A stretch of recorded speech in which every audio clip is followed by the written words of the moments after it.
Okay, Rabbi, so welcome back to Yerushalmi Eruvin. We are holding at Yud Aleph Amud Beis towards the end, okay? Now, Tzuras HaPesach. Rabbi Yoina Omar, Rav Osher Boy, Hadar Peh. Peh, remember, is a reference to Tzuras HaPesach.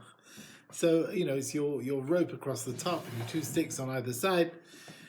So if it's wider than 10 amas, and Rashim Ben Laki says, look, it helps for Kilayim, it helps for Shabbos. Amma itama, and what was it said? Was it milamalan, where the string was on the top? So it's exactly like a pesa, like a doorway, like a lintel on top of two doorposts. Or maybe minatzad, or maybe it's like the thread is on the side of the sticks, and it's not really like a gateway. Now, in Tema milamalan, if Rish Lakish was talking about a case where it's above the posts, but he was not happy with it when it's wider than 10 amas with regard to Shabbos, Koshike, how much more so he would not allow it if it was minatzad, on the side of the sticks, which is a real worse Tzuras HaPesach. Your doorway is usually with the ropes on top, not where it's on the side. So if he's not happy where it's on top, he's definitely not happy when it's on the side. However, in Tema min hatzad, if you're going to suggest the thread is on the side of the sticks, and that's why he didn't like it for Shabbos, or Bilmala, so maybe if it's on the top, like maybe he would say that's fine, right? Even though it's wider than 10, maybe he would allow it. Now Rav Oshi adds on, and in Tema, now if you're going to tell me, he's talking about where it's min hatzad, if it's on the side of the sticks, and that's why he didn't like it for Shabbos, then Yos, that is correct, Rav Chagai. Rav Chagai said, from our Mishnah you see, that Tzuras HaPesach wider than 10 is not good for Shabbos, even according to Rish Lakish. Then Rav Chagai said, that's what we see. Oh, it's no good, according to Rish Lakish, even wider than 10 if it's on the side. But in Tema Melabalam, if Rish Lakish was talking about a case where the thread is on top, then what's Rav Chagai telling us? Lama Rav Chagai Klum. His proof from the Mishnah is no proof. Basically, he proved, the Mishnah required 3 ropes. Remember, you have a wall made up of 3 ropes, 3 tvachim apart, right? It's not enough just to have 1 rope on top, like a doorway. Why does it need 3 ropes? It must be that when it's wider than 10, that sort of doorway doesn't help for Shabbos, even according to Rish Lakish. If, however, Rish Lakish is talking about a case where the thread is on top, and the Gemara says he agrees as far as Shabbos it doesn't help, there's no raya from our Mishnah.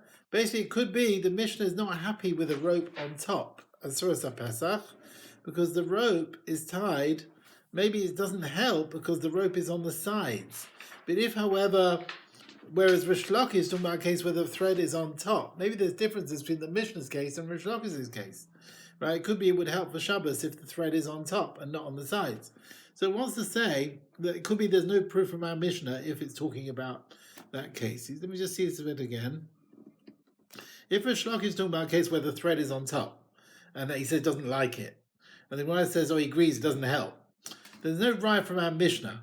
So the Mishnah says no good, but maybe the Mishnah's case is where it's on the sides. But in a case which Rish Lakish was talking about, maybe it would help. Then the Gemara pushes away what Rav Hoshia said. He says, no, Rav Chagai's proof is a proof, even if Rish Lakish is talking about a case where the thread is on top. He says, because Manashach, whatever you want to say, whether you want to follow Rish Lakish and the thread is on the top or it's on the side, Rav Chagai's proof is a proof. He says, if Rish Lakish is talking about a case where the thread is on top, then it's a proper claim that if it's wider than 10, it should help for Shabbos. If it helps, then we should be good enough with one rope. We don't need 3, just put it on top and finish.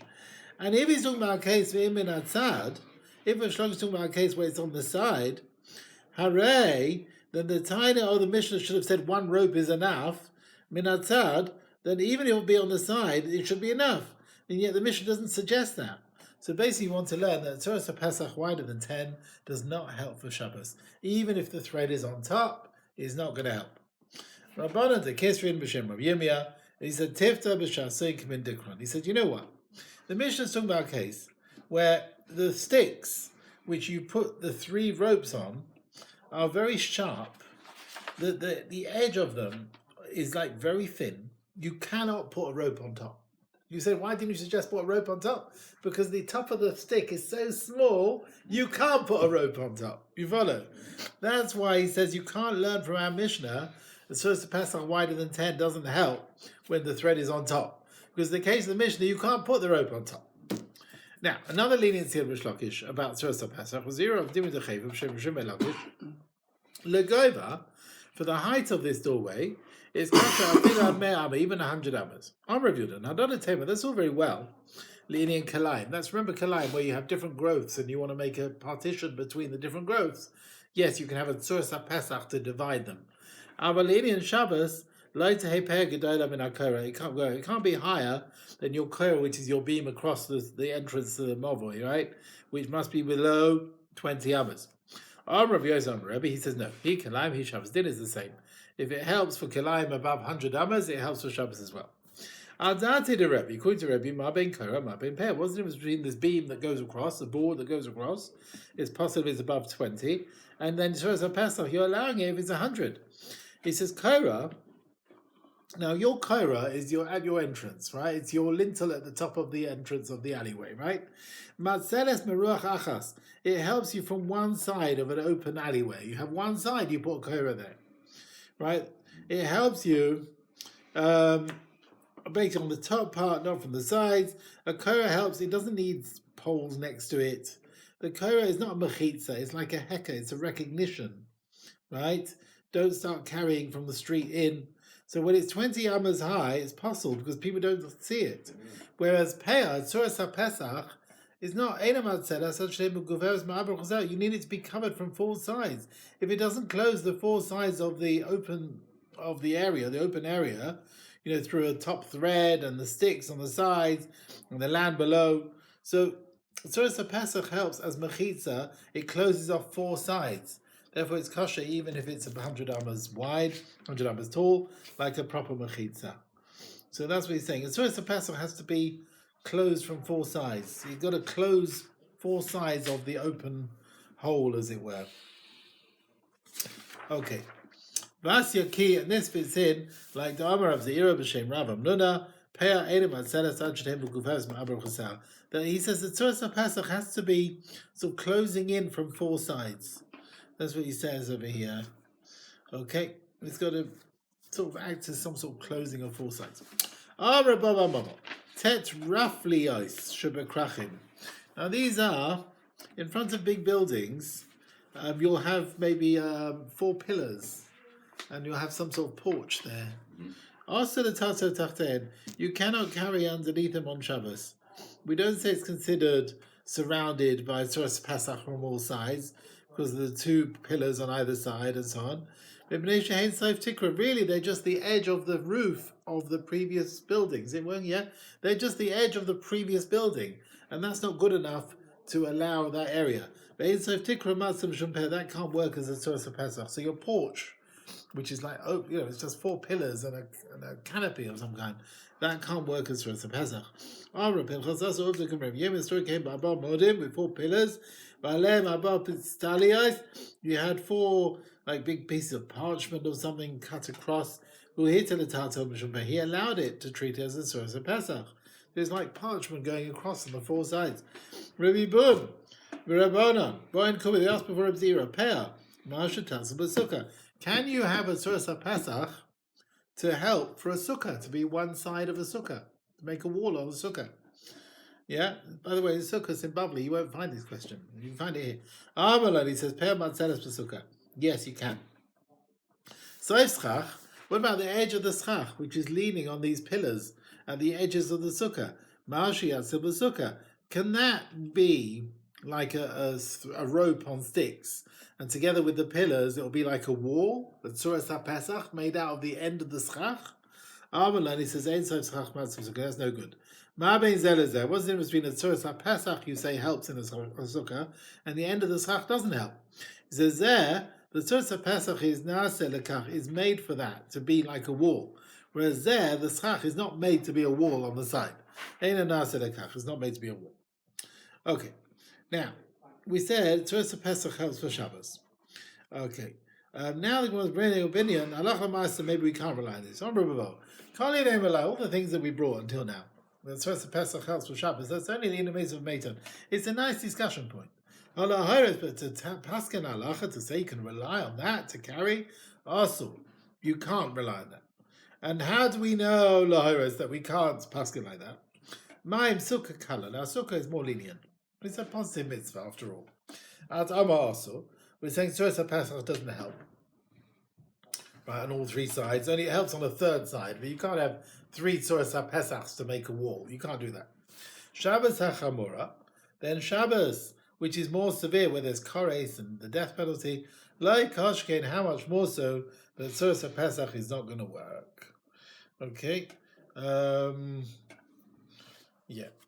We said actually, by the way, this Reb Ravo, he's saying Tzuras HaPesach doesn't help in Sukkah, goes against Reb Zeira said before it does help with Sukkah. Some say Reb Ravo was talking about Tzuras HaPesach, he doesn't help with the first 2 walls. But once you've got 2 walls, you can have a Tzuras HaPesach for the 3rd wall.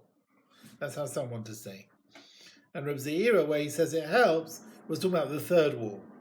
So that's how they try to explain it. All right. Rabbi Bon Bachia by Kum Reb Zeira, Man Tana, who's the Tana who holds Peah Matzeles that Tzuras HaPesach helps to divide mixtures, Kalayim? Lai Rabbi Yochanan ben Nuri, it's Rabbi Yochanan ben Nuri, who said that Tzuras HaPesach helps for Kalayim. Now he must be the one, but he himself says in a brayso that Tzuras HaPesach helps for Shabbos as well. So why is Rabbi Ravo saying it doesn't help for Shabbos? Rabbi Zira answered to him, Hadar Tana, this Tana holds this, but he's not an individual opinion. He's a das yachid. The halacha is not like him at all. Okay, halacha yud.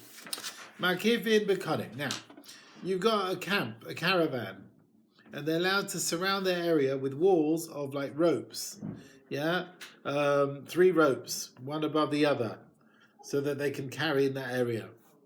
Now, makifin bekanim, the camp are allowed to also enclose their camp with, let's say, pillars which are stuck in the ground, or sticks stuck in the ground, even though there are gaps between them. You shouldn't have more than 3 tvachim between one stick and the next, because then we say lavud, yeah, we say it's all closed up together.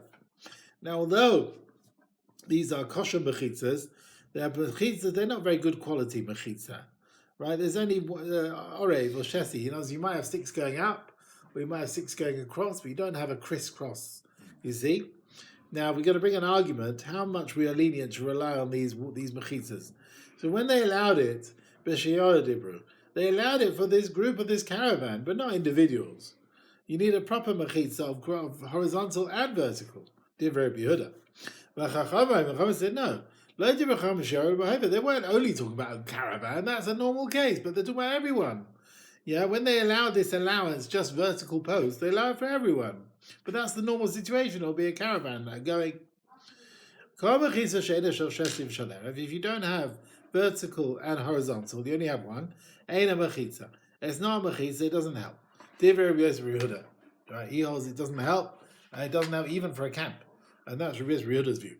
But the Chacham said, one of the 2 things. So either vertical, horizontal, that's a proper mechitza. Now, what about other leniencies that allowed people going to war? 4 exemptions were there, people going to war. The soldiers, they can take wood from everywhere, they don't have to worry about theft. They don't have to wash their hands before meal. And the Takon of Chachamim, not to eat demai until you separate Truras and Maestros. They are exempt from that. And the Chiyuv to make Eruvei Chatzeros, right, to join up the courtyards, they are exempt from that as well. Makifin bekanim, you can use to surround the camp with vertical sticks, providing you should have a distance not of 3 tvachim between them. Makifin bekanim b'shayara. This is talking about the camp that there's a leniency. Divrei Rabbi Yehuda. An individual needs vertical and horizontal. But Rabbi Yehuda, Mahashna. Now Rabbi Yehuda, he made a difference between Ben Yachid and Shiara, between if it's an individual or a camp. But Rabbanon, but the Chacham in the Mishnah, they allow these things for anyone. Do they not make a difference between Yachid and Shiara, between an individual and a camp? Do they also have differences, or they make no differences? Nishmi'ina minhadu, we learn from the following. Shayara shechanas betel. Now you got a camp who's camped betel she gavayasora on a hill, which is a mound, which is 10 tefachim high. Or beneka, or maybe in a cleft, in a hole in the ground between the rocks. You have like a wall around you of 10 tefachim, right? Or begina shemukeves geder, a garden who's got a wall around it which is 10 tefachim high. But it's asking, but you can carry on it on Shabbos. Afilu kor, even in the area of his base kor. Afilu karaim, or even 2 kor. But it's hard to live, but kula, you can carry the whole area because it's an area for living in. Now, they mustn't have base asayim, which is again your 5,000 numbers. Yeah, you mustn't have that area empty, not being used. You mustn't have such a big area that's not being used. They mustn't have an area which is not used. So he says here, even though an individual can't carry in these places when they're bigger than Beis Asayim, the camp are allowed to use it. And even according to the Chachamim who argue in Yehuda, they're lenient with the camp, and they allowed them things which an individual was not allowed. He says that's what we see over here.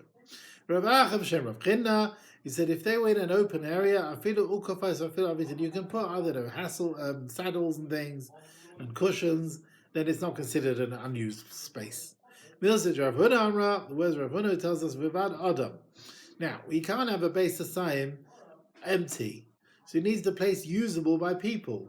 But leaving animals there or vessels doesn't help. That doesn't help. We call it used, right? You can't have a big empty space. Just putting your cow there doesn't help.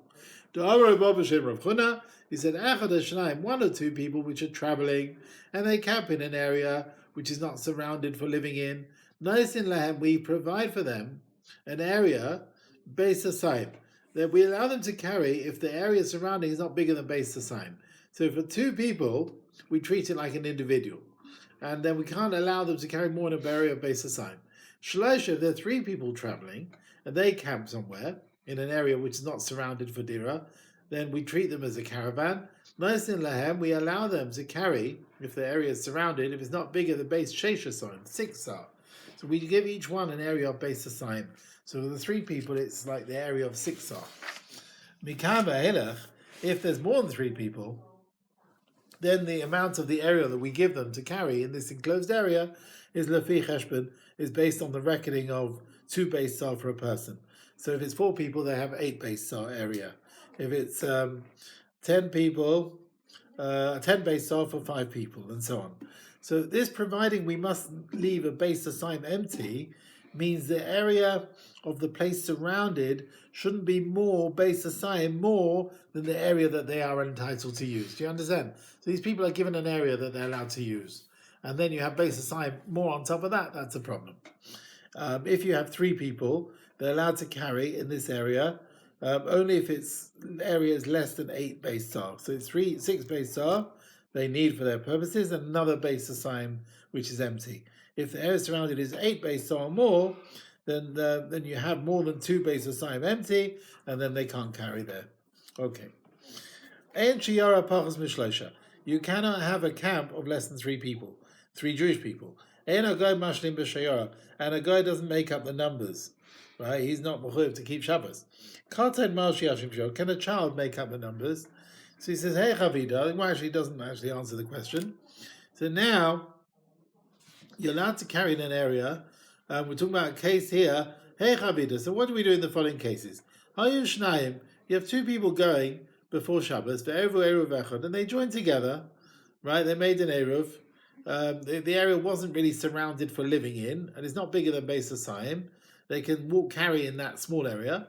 Now a guy comes, and he comes on Shabbos, and the guy comes, he brought, he added another Jew to live with them, and he widened the area through the walls. He moved the walls, he made it bigger. So the area which is now wider is more than Beis Asayim. The area which is widened is much bigger. Now, when the area was surrounded, now it's good enough for 3 people. But maybe that's considered like a camp. See, now another Jew has come in the scene. You see, there were 2, and now there's a 3rd one. So maybe that we're allowed to carry in that wide area, even though it's actually bigger than Beis Asayim, as long as it's smaller than 8 Sar. So 2 Sasayim for each one, and another 2 Sasayim empty. So the guy has sort of come along and brought another Jew along in the middle of Shabbos. You understand? So it didn't change. So he says, well, look, what was it when Shabbos came in? Shabbos be'isur, yeah? Shabbos came in and you didn't have that extra area. So they couldn't carry more than base asayim. So that Issa remains, even though the goalposts have changed, as it were. The mechitzas have changed, the numbers have changed. Keep it as it is. What about the other way around? You had 3 people before Shabbos. And they camped in a place which was bigger than base asayim. So as long as it was less than 8 sah, 2 sasayim for each one, another base asayim which is empty. Guy, pachas.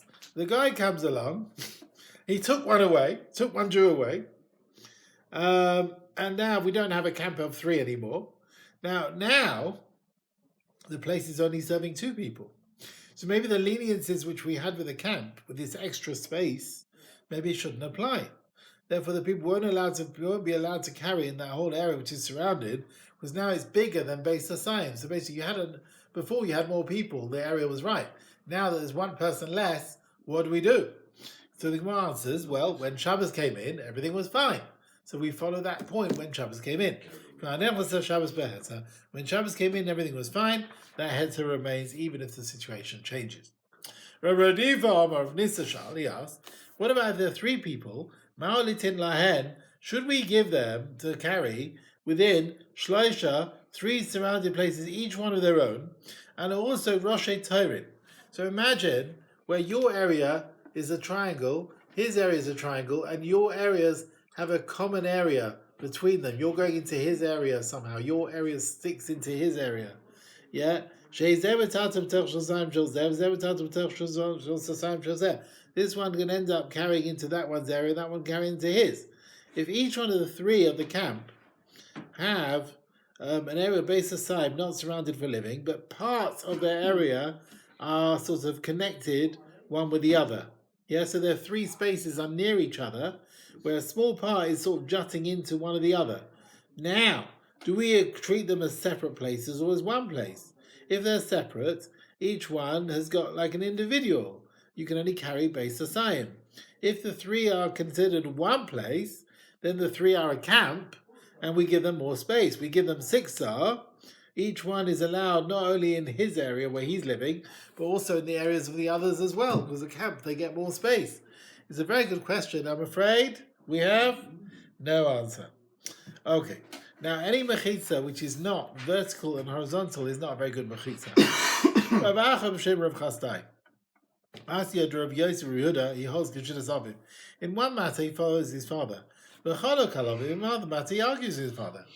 In one way, he follows his father, the Yachid, that the cancelling of these mechitzas is for an individual, which is pachos mi beis asayim, less than beis asayim. That it's smaller than the area, is no good. But he argues about passing these mechitzas l'shayara for a camp. Yes, and beis asayim, more than beis asayim. So basically, it's like this. Rabbi Yehuda holds the allowance to use these bad, like just vertical sticks, yeah? That applies to a camp. An individual, Rabbi Yehuda doesn't allow you to use just vertical sticks. Even to surround an area, a small area, less than Beis Hassan. And Rabbi Yossi agrees with his father in that point. But with a camp, they argue. Rabbi Yehuda allows you, for a camp, to use vertical sticks, even an area bigger than Beis Hassan, as much as they want. And Rabbi Yossi holds the leniency that applies with a camp is limited to Beis Hassan per person. Yeah, you understand? He limits it. But more than Beis Hassan, Rabbi Yossi holds, not like his father, that these vertical sticks don't help even for a camp. So Rabbi Yossi, in some things he holds like his father, in some things he doesn't. Now, where do we find that Rabbi Yehuda does not like vertical sticks for an individual? Where do we find this? Rabbi Yehuda that with an individual, even the small area, you need vertical and horizontal. So where does he find that you actually hold you need both? Maybe they're arguing about more than Beis Hassan, but less. Maybe he agrees, Rabbi Yehuda, that vertical sticks are okay, even for an individual. How do we learn from the following? We've learned Ravacha, Rabbi Yosef Shem Rav Sheshes, Keshem Shechalukin Kan, just like they argue here about a vertical stick as far as tiltal on Shabbos. According to the Chachamim, vertical's enough, horizontal's enough. According to Rabbi Yehuda, you need both. Kach Halukim, they also argue with this mechitza bekelayim, to make a gap in a field for Kalayim, they'll be permitted to sow various species on either side of the Mechitza. According to the Chachamim, vertical's enough. According to Yoda, you need Chesi V'Erev, you need to have vertical and horizontal. With Kalayim, now Kalayim, it will help even a small gap, really, a base roiva, which is much smaller than base Tasayim. And we learned in Kalayim, if you want to sow Zeraim, and you want to find different seeds near a field, which is another seed, you have to leave a gap of a base roiva. Remember, there was a small area you had to leave gap at the edge of the field. So it comes out, the mechitzas are not needed only in a case where you don't have that base roiva distance. If for Shabbos Rabbi Yehuda required vertical sticks to help for an individual to surround an area of less than base Asayim, then he would definitely allow mechitzas with Kalayim as well. The gap between the two minim is much less than a base roiva, which is much smaller than base Asayim. But since Rav Shesha said that Rabbi Yehuda is machmir, doesn't allow vertical sticks, even for Kalayim, which is only a small thing, so we see that Rabbi Yehuda puzzles bad mechitzas, vertical sticks for an individual. In any situation, even much smaller than base Asayim. Yeah, even a small area doesn't allow you to use vertical sticks. How many people are considered a camp? Rav Hanania said, in the war of Gideon against Midian, 100 people with him at the edge of the camp. So the fact Ish, he wants them to compare to a group of 100 people is a machane, is a camp. Ramuna asked, if it said Gideon came and machane the camp and the Anoshim Shita the people with him 100, yes, then I'd understand. You can make a hekesh, a machane to Anoshim, but it doesn't say that. It says 100 people that were with him at the edge of the camp. So there's a gap between the words camp and the words man. We can't compare them. Rav Yochanan he said 10 people are called a camp. We find with the 10 lads that David sent to Novel. David by Dabra Novel. The lads of David came, they spoke to Novel, they asked for some food, right? All these words. Mahu, what does it mean by it? It says by Yanuchu, they rested. What does it mean by Yanuchu? Rav Yusuf Bashinim Amar Nasu Machne. They camped, they became a camp. There were 10 people, so 10 is called a camp. He says Asara, 10 people are called a camp, because we find, it says the day will come on David to help him, and the Machne Agada b'Machne Elakim. The Pasuk equates the camp of those who are fighting to Machne Elakim. The Kama Machne Elakim, how much is the camp of Hashem? Asara, it is 10. So he said Shnei Masa Elef, 12,000 is called a camp. Machne Israel, like the camp of the Jewish people who went to fight Midian. Those who go out for your private wars, you're allowed to steal moist wood because the owners don't use it. However, they are forbidden to take dry wood because the owners want to use it for fuel. If you go for a compulsory war, and you can steal the dry and the moist wood. Rav Daniel Breit of Kritina V'Shem Rav Chuna, if they were tied together in a bundle, also then you can't take it because surely the owners have set it aside. Ad Kedun, that's all very well that you can take wood from others, but when the camp is not next to a forest, so there's no other place to take the wood. However, what about taking wood? Even if they're near a forest, are they still allowed to take wood not from Hefka, just to save them the bother of cutting the wood in the forest? And Ad Kedun, it's all very well they don't have to wash their hands, but that is they're not next to a well, and they haven't got water to wash. They don't have to travel out of the way. But are they potter if they're right next to a well? Are they still exempt from washing their hands? And also, we said they're lenient with Demai. If the fruit of Demai has come with them, with the people into a town, after they come back from the war, they're potter from Maestros before eating, because they were already exempt before the camp, before the war, and now they still remain exempt. But Yatsu, in Mayan Meir, if the fruit has left them from the town, so he's left from the town to go to the battle. One second, which way around is this? Let's go back a minute. Right. So if the fruit of Demai goes with the people of the camp, Le'ir, into a town after they come back from the war, right, they are still potter from Maestros, because they were exempt and they remain exempt. But Yatsu in Mayan Meir, if the fruit left them from the town. From the town to the battle, it's forbidden to eat until you separate Maestros, because if they came from a town, they were obligated in the town, right? So they were obligated when they were in the town. They should have sorted it out when they were at home. They had the fruit at home. They should have sorted it out then. It doesn't help just, they've taken it out to battle now. But they had an obligation in their home, and that obligation remains. Demai, what does it mean? It's Damai, what is this? Is it corrected? Has the ties been taken or not? Now we said the last leniency with the camp, they don't have to make Eruv Chatzeros. Rav Chia bar Rashi, he said, that's all very well by Eruv Chatzeros. The Chia to combine the courtyards is only a rabbinical obligation, and they don't have to do that. But Eruv Techumin, when you want to set a distance to make your distance so you can walk a certain distance, that's biblical, and there's no leniency for that, right? The halacha actually is like the Chachamim, that Tchumin is only with Rabbanon, by the way, but they argue if the Bavli agrees with the Yerushalmi that Tchum of 12 mil is min Torah, even according to the Chachamim. Many Rishonim hold, according to the Bavli, Tchumin is not at all min Torah, and they hold the camp is potter not only from Ruva Chaseres but also Ruva Tchumin. Other Rishonim say no. The Bavli agrees Tchumin Torah of 12,000 mil. Maybe not 2,000, right? That might be the Rabbanon. Maybe a camp is part of a Ruva Tchumin, but maybe until 12,000 mil.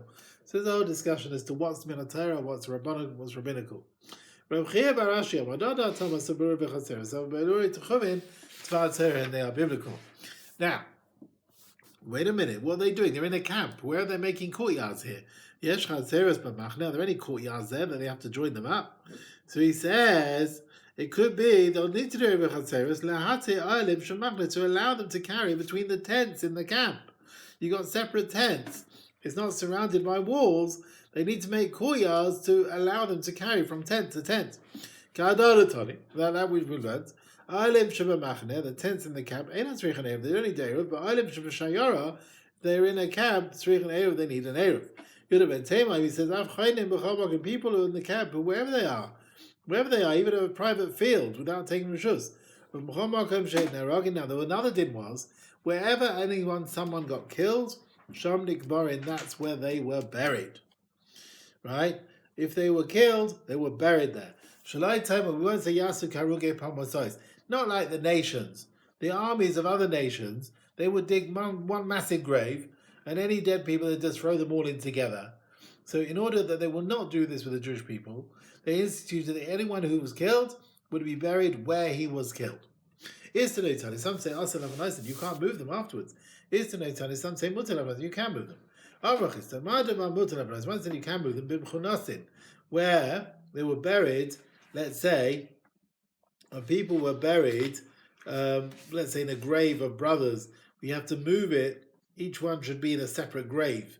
So you have to move them anyway, so you can move them to wherever you need to move them. The one who says you shouldn't and move them, they were buried, scattered. So then you can't move the bodies because each one has acquired the place where he's buried. Now we said there are various exemptions, people going to war. So also on their way back home, they're also they are exempt from these four things as well. They're still considered in danger. Rabbi Yosef learned from the following. It says, call in the ears of the people, Mi Yarei v'chared, who is worrying about joining up in the camp. Yashay v'yitzba, you should come early in the morning. Meha Gilad, basically going back early in the morning. Yitzba is like the word safra, meaning morning. But Lama and Chayzrin, why are they coming back with Sphira in the morning? When they are signed in because of the people who will ambush them in the way. So these people, they weren't in the war, they can go back straight away, but he's telling them wait till the morning, because they're still in danger even if they're going back home. And by going in the day, they can shield themselves more easily. With this, you understand the kulas that were said in the camp also apply on the way home. Just like going out to war, they are exempt from four things. So also on the way back, they are exempt from four things. To be continued, Rabbi Sahai.